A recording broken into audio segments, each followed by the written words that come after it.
النهارده هقولك ازاي تعملي احلى عجينة قطايف في البيت بكوبايتين بس من الدقيق. هتعملي الكمية دي كلها 19 قطعة من القطايف الكبيرة والطازة والحلوة جدا. طريقتها بسيطة قوي، اسهل عجينة ممكن تعمليها في البيت، ودي النتيجة المظبوطة الحلوة ليها. المسامات بتاعتها لازم تكون ضيقة كده علشان ما تشربش زيت معاكي. احلى بقى شوية قطايف، عايزة اقولك دهب كده مش قطايف. غير بقى الطعم حاجة فوق الوصف. تعمليها كده بقى بعد الفطار وتقدميها، مش عايزة اقولك على طعمتها وحلاوتها عاملة ازاي. جربيها بطريقتي ان شاء الله هتدعيلي وهتعجبك جدا. اول حاجة هجهز الشربات. في الكسرولة هضيف كوباية ونص من السكر، عليهم كوباية ونص من المية، عليهم عصير نص ليمونة. شربات القطايف والزلابية وبلح الشام بيكون تقيل علشان الحاجات دي كلها تطلع معاكي مقرمشة في الاخر. هقلب بقى كده السكر على النار بالويسك. اول ما احس ان السكر داب معايا كويس جدا، هنزل بمعلقة كبيرة من عسل الجلوكوز. وفايدة عسل الجلوكوز هنا ان هو بيتقل معايا الشربات، بيخليه تقيل وبيظبط طعم الشربات معانا جدا. طيب لو مش متوفر ممكن نستبدله بمعلقة كبيرة من عسل النحل.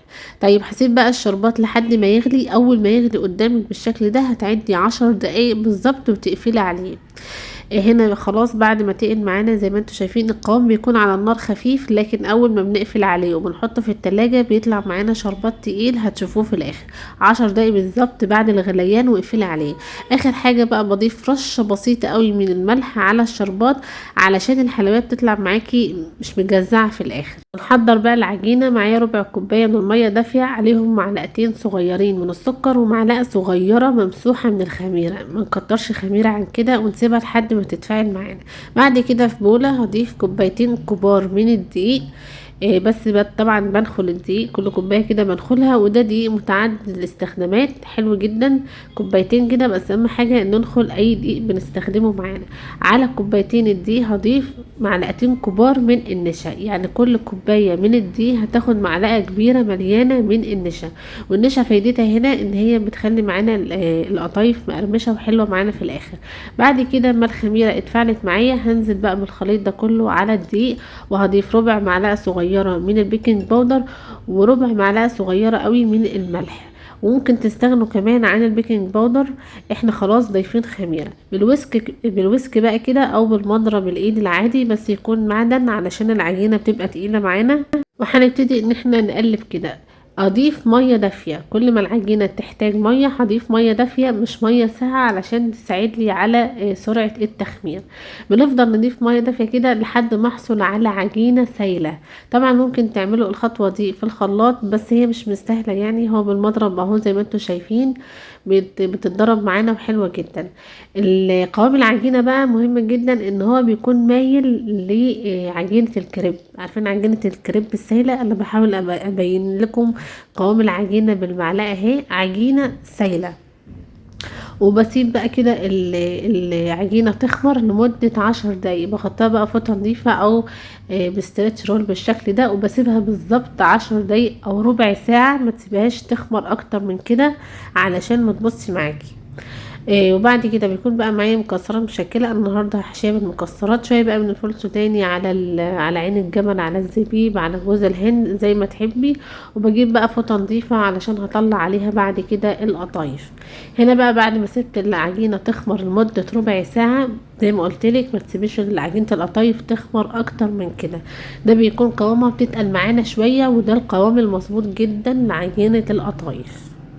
هنبتدي بقى نسويها على النار في طاسة تيفال، ولازم تكون الطاسة تيفال. لا تنفع طاسة ألمونيوم ولا تنفع طاسة سيراميك. هي الطاسة التيفال اللي بتظبط معاكي او القطايف. وما تحطيش زيت خالص على الطاسة علشان لو عملتي كده القطايف في الاخر مش هتقفل معاكي.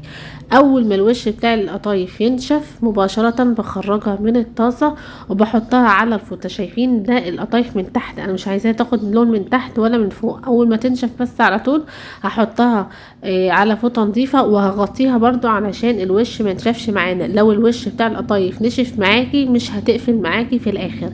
انا بقولك كل التريكات وكل الملحوظات علشان تطلعي عجينة قطايف حلوة من الاخر. شايفين المسامات بتاعتها ضيقة وحلوة ازاي؟ ده علشان سيبنا القطايف القطايف مدة التخمير المظبوطة 10 دقايق او ربع ساعة بالكتير، ما نكترش اكتر من كده. اهم حاجة وانت بتجيبي القطايف بالمغرفة كده من تحت لفوق كده تقلبي العجينة كويس، ومن تحت لفوق كده وتبتدي تاخدي الكمية المناسبة. الحجم ده حلو للقطايف، لا هي كبيرة قوي ولا هي صغيرة، حلوة جدا ومظبوطة. بنخرجها بقى اول ما تنشف من الطاسة على طول، وبنحطها على فوطة نظيفة، وبنغطيها برضو بفوطة نظيفة علشان الوش ما ينشفش معانا. شايفين بقى حلوة ازاي؟ انا عايزاها بقى بيضة من تحت كده، ما تاخدش لون تحت من تحت خالص، علشان لما تيجي تقليها لما تيجي تسويها وتحمريها ما تطلعش ناشفة معاكي. فانا عايزاها بيضة كده من فوق وبيضة من تحت علشان لسه هنحمرها. شايفين حلوة ازاي؟ حلوة جدا وطريقتها بسيطة. عملت معايا 19 قطعة من القطايف. بنبتدي بقى نحشي بالمكسرات. طبعا تقدري تحشي اي مكسرات بقى تفضليها، في ناس بتحب تحشيها تمر، ممكن كمان تحشيها جبنة، بس جبنة مش مملحة، اللي هي الجبنة اللي بتاعت الحلويات برضو بتبقى حلوة جدا. شوفوا بتتقفل حلوة وسريعة وسهلة جدا، والتسوية بتاعتها مظبوطة. بنحاول بقى نقفل كده، بتتقفل حلوة قوي، لان زي ما قلت لكم اول ما بتنشف بس على الطاسة بنخرجها على طول ونحطها على فوطة نظيفة. ويا ريت كمان واحنا بنحشي نغطي كل الكمية الباقية دي علشان وشها ما ينشفش. انا بس ما حبيتش اغطيها علشان التصوير وعشان تبقى باينة معاكم. في بقى طريقة حلوة تانية كده للحشو، ان احنا نعملها زي القرطاس كده وبعدين نحشي وبعدين نكمل تقفيل، بدل بقى ما الحشوة تنزل معانا او المكسرات تنزل معانا واحنا بنحشيها. بنقفل بقى كويس جدا زي ما انتوا شايفين، تقريبا نفس الحجم. عملت معايا 19 قطعة من القطايف في كوبايتين بس من الدقيق. وعلى فكرة الحجم بتاعها كبير مش صغيرة خالص زي ما انتوا شايفين كده. في طاسه بقى وهنبتدي نحط شويه من الزيت، اي بقى طاسه المره دي مش شرط بقى تيفال، طاسه الومنيوم عاديه جدا.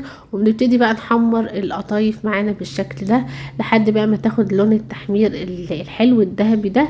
بنخرجها بقى على طول، بنصفيها طبعا من الزيت الزياده اللي فيها، وبنطلعها على مصفى، ما نطلعهاش على مناديل علشان ما تطراش معاكم وتفضل مقرمشه.